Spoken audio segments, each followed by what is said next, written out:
Kita berdoa.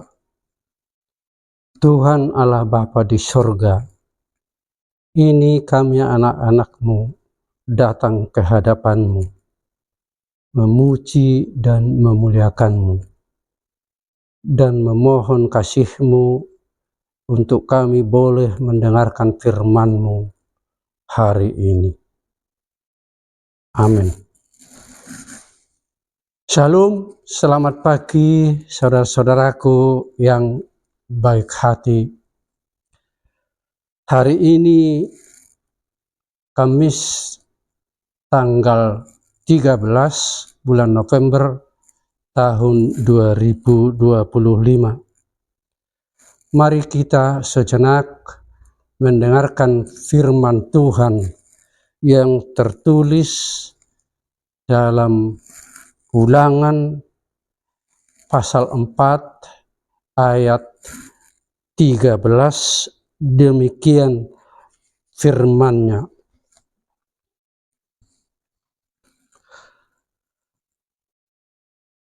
Dan Ia memberitahukan kepadamu perjanjian yang diperintahkannya kepadamu untuk dilakukan, yakni ke-10 firman, dan Ia menuliskannya pada 2 loh batu. Demikian pembacaan firman Tuhan bagi kita pagi hari ini. Saudaraku yang baik, Musa membawa bangsa Israel keluar dari Mesir dan mengembara selama 40 tahun di Gunung Sinai. Musa dipanggil Tuhan naik ke Gunung Horeb untuk menerima firman Tuhan, dan ia berada di Gunung Horeb selama 40 hari 40 malam, dan ia tidak makan roti dan tidak minum air. Setelah 40 hari ia turun dari Gunung Horeb dan melihat bangsa Israel tidak taat kepada Tuhan. Mereka menyembah patung lembu dari emas yang mereka buat. Musa sangat marah kepada bangsa itu dan melemparkan 2 loh batu yang berisi firman hingga pecah. Tuhan marah kepada Musa atas perbuatannya melemparkan 2 loh batu yang berisi firman Tuhan.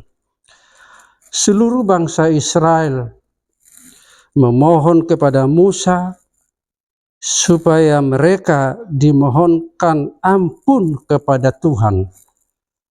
Dan Musa naik ke Gunung Horeb untuk yang kedua kalinya dan memohon kepada Tuhan untuk mengampuni bangsa itu.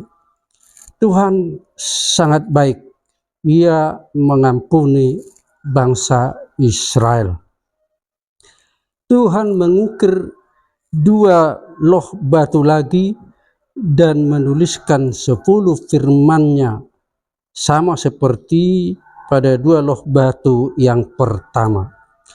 Saudaraku yang baik, pada tahun ke-40 Musa mengumpulkan semua bangsa Israel di Gunung Nebo di Moab untuk mendengar firman Tuhan yang ke-10 dan semua ketetapan dan peraturan Tuhan untuk diajarkan kepada anak cucu dan cicit mereka, supaya pada saat mereka masuk atau menduduki tanah yang dijanjikan Tuhan kepada nenek moyang mereka, Abraham, Ishak, dan Yakub, ketaatan melakukan semua ketetapan, peraturan, dan firman Tuhan,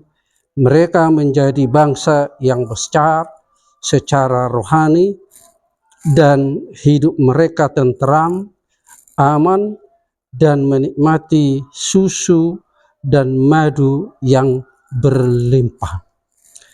Saudaraku yang baik, generasi pertama yang berumur 20 tahun lebih tidak menerima perintah perjanjian Tuhan, dan mereka mengembara kembali menuju ke arah Tibereau, yaitu laut yang diseberangi pada saat mereka keluar dari Mesir.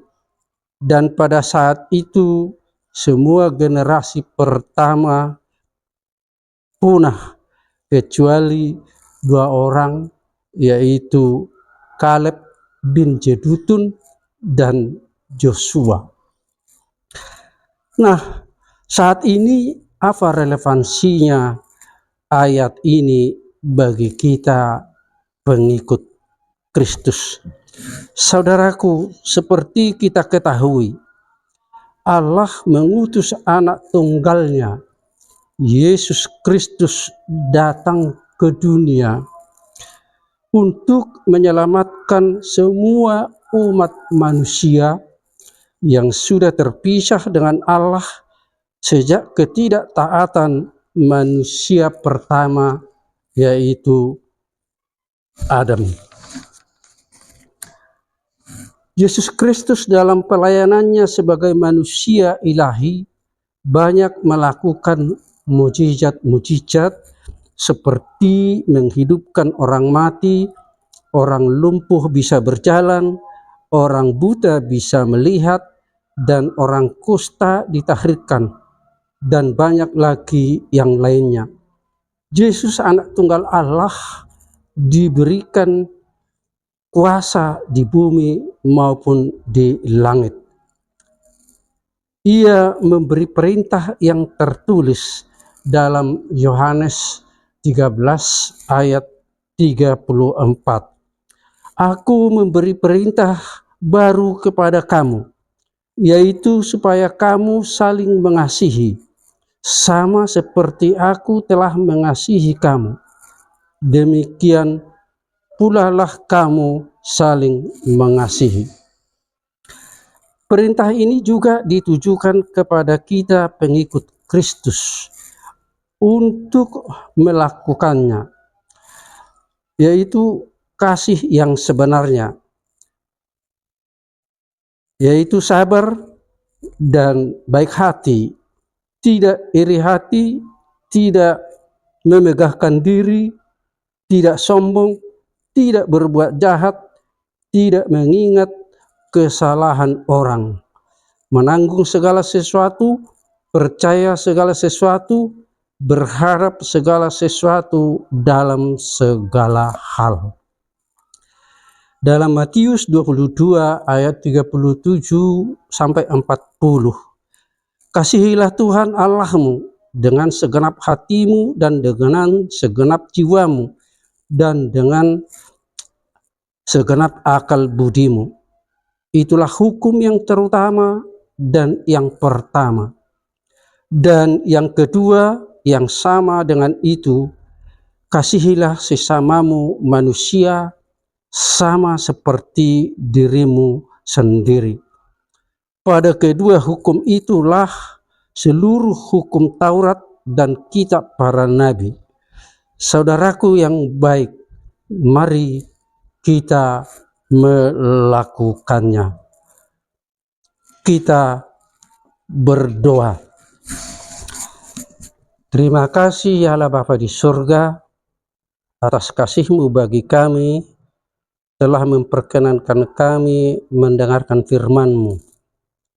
Biarlah Roh Kudus-Mu yang menuntun kami, supaya kami benar-benar setia, taat, melakukan segala kehendak dan perintah-Mu, sehingga Engkau mulia agung dan kami penuh sukacita. Sempurnakanlah Tuhan doa kami ini. Bapa kami yang di surga, dikuduskanlah nama-Mu, datanglah kerajaan-Mu, jadilah kehendak-Mu di bumi seperti di surga.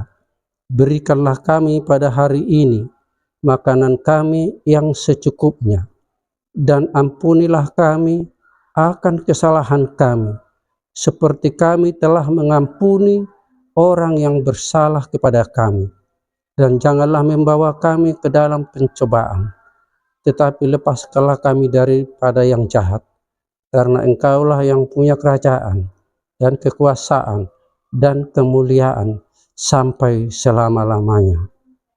Kasih karunia Tuhan Yesus Kristus, kasih setia Allah Bapa, dan persekutuan Roh Kudus menyertai kita saat ini hingga sampai selama-lamanya. Amin. Terima kasih, Horas.